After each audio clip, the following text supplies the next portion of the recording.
रजनी को बचपन से ही पेंटिंग का बहुत शौक था। वो हमेशा से ही पेंटर बनना चाहती थी, पर उसके माँ और पिताजी ने उसको कभी भी इस चीज के लिए सपोर्ट नहीं किया और उसकी शादी नीरव से हो गई। नीरव रजनी को बहुत प्यार करता था, पर रजनी हमेशा चुपचाप ही रहती। वो इस शादी से खुश नहीं थी। वो ये शादी नहीं करना चाहती थी। उसे तो हमेशा से पेंटर जो बनना था। अपने इस सपने को वो नहीं पूरा कर पाई, इसलिए वो हमेशा उदास रहती थी। रजनी, बहुत ही बढ़िया फिल्म लगी है, कल देखने चले? नहीं जी, कल मुझे बहुत काम है, मैं नहीं जा पाऊंगी। अच्छा तो कोई बात नहीं, संडे को चलते हैं। देखिए, मुझे फिल्म देखना पसंद नहीं है। आपको जाना है तो चले जाइए। नीरव को मना करके रजनी वहां से चली जाती है और अपने बैग को खोलकर उसमें बंद पड़े ब्रश और कलर्स को देखकर रोने लगती है। रजनी, चलो ना कहीं बाहर खाने चलते हैं, कुछ तुम्हारी पसंद का। जी, मुझे नहीं जाना, मेरी तबीयत ठीक नहीं है। रजनी वहां से चली जाती है। नीरव को समझ नहीं आता कि रजनी उससे इतना दूर क्यों रहती है। वो जब भी उसके साथ वक्त बिताना चाहता है, रजनी कोई ना कोई बहाना बना देती है। एक दिन घर पर कोई नहीं था। रजनी घर का सारा काम जल्दी से खत्म कर लेती है। घर पर अकेले होने के कारण वो सोचती है कि वो आज पेंटिंग करेगी।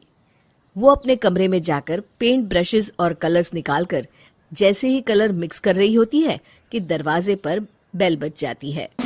अब कौन आ गया इस वक्त? इतनी मुश्किल से तो मुझे पेंट करने का मौका मिला है।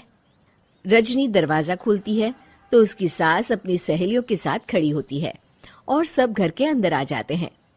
अरे बहू, सबको शरबत बनाकर पिला दे, बाहर तो बड़ी गर्मी है। उफ। जी।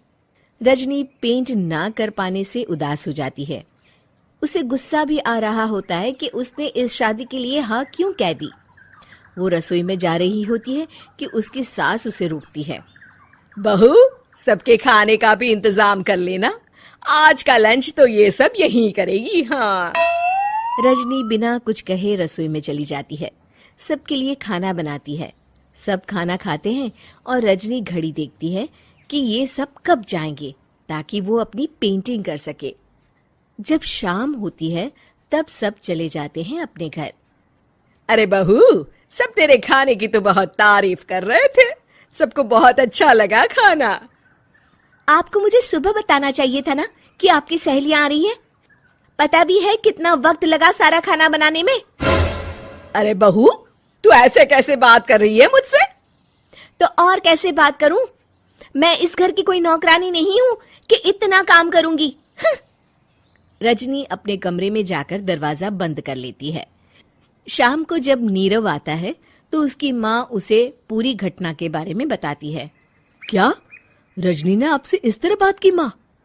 हाँ, और पता नहीं उसे क्या हो गया है, शाम से बाहर भी नहीं आई है। मैंने तो कई बार आवाज दी, खाना भी नहीं खाया उसने। तू ही बात करके देख ले बेटा। नीरव अपने कमरे का दरवाजा खटखटाता है। रजनी, दरवाजा खोलो, मैं हूं। रजनी दरवाजा खोलती है और फिर वापस जाकर अपने बिस्तर पर लेट जाती है। रजनी, माँ से बात करने का ये क्या तरीका है? मैंने कोई गलत बात नहीं की है। अरे तुम क्यों ऐसे बर्ताव कर रही हो सबके साथ? क्या तुम इस शादी से खुश नहीं हो? रजनी कुछ नहीं बोलती। अरे बताओ मुझे रजनी, क्या ये शादी तुम्हारी मर्जी के खिलाफ हुई है?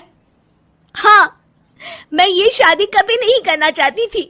तुमसे क्या, मैं किसी से भी शादी नहीं करना चाहती थी। रजनी रोने लगती है। चुप हो जाओ रजनी, बताओ मुझे, तुम क्यों नहीं करना चाहती थी शादी? रजनी बेड के नीचे से अपने पेंटिंग्स, कलर्स, ब्रश, पेपर्स निकालती है। इतने में उसकी सास भी कमरे में आ जाती है। ये देख रहे हो, ये थे मेरे सपने। मैं पेंटर बनना चाहती थी, पर माँ पापा ने कभी सपोर्ट नहीं किया और मेरी शादी करवा दी। मेरे सारे सपने टूट गए। हर वक्त बस गुस्सा आता रहता है मुझे। मैं जानती हूँ कि आप लोगों की इसमें कोई गलती नहीं है, पर मैं क्या करूं, मुझे समझ में नहीं आता।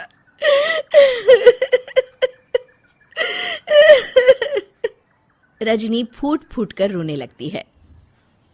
मुझे माफ कर दीजिए, आप दोनों के साथ मैं बहुत बुरा बर्ताव कर रही हूँ। अरे रजनी बेटा, चुप हो जाओ तुम। नीरव पानी लेकर आता है। ये लो पानी पियो और शांत हो जाओ। रजनी पानी पीती है और उसकी सास पेंटिंग्स देख रही होती है। अरे नीरव, हमें तो पता ही नहीं था कि हमारी बहू कलाकार है। अरे कितनी अच्छी पेंटिंग्स बनाई है, देखो तो।